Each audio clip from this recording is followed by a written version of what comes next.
The Prescription Drug Abuse Summit held in Las Cruces included law enforcement, medical professionals, and community leaders trying to pool their resources to fight prescription drug abuse in the state. U.S. Attorney for the District of New Mexico, Damon Martinez, says it's a serious problem. Some of the symptoms of what we're looking at is we're the second most violent state per capita in the nation. We have the highest burglary rate per capita in the nation, and unfortunately we have been on top of the scales since about 2011 for drug overdoses, heroin and/or prescription drugs. One of the ways his office is hoping to fight that is through the Heroin and Opioid Prevention and Education Program, or HOPE program, which brings together both the Justice Department and the medical community. What we're trying to do is take a comprehensive approach.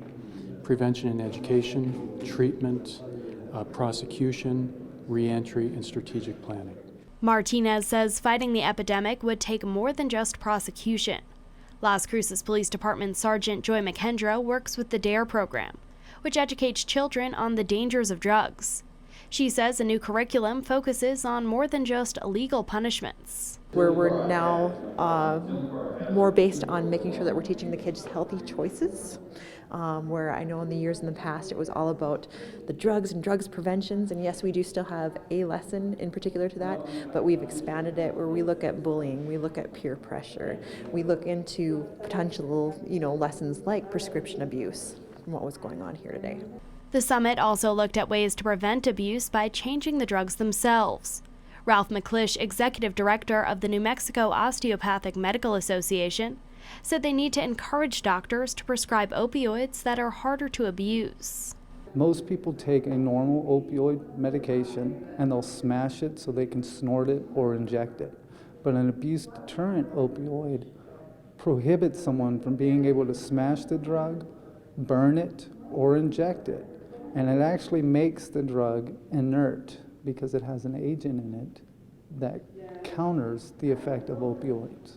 The abuse deterrent drugs cost about $3 more per pill than regular opioids and are many times not covered by insurance. McClish says he is working with legislators to try and change that. Also at the summit was Marisol Diaz, the program manager for UP, the Unified Prevention Coalition for a drug-free Doña County.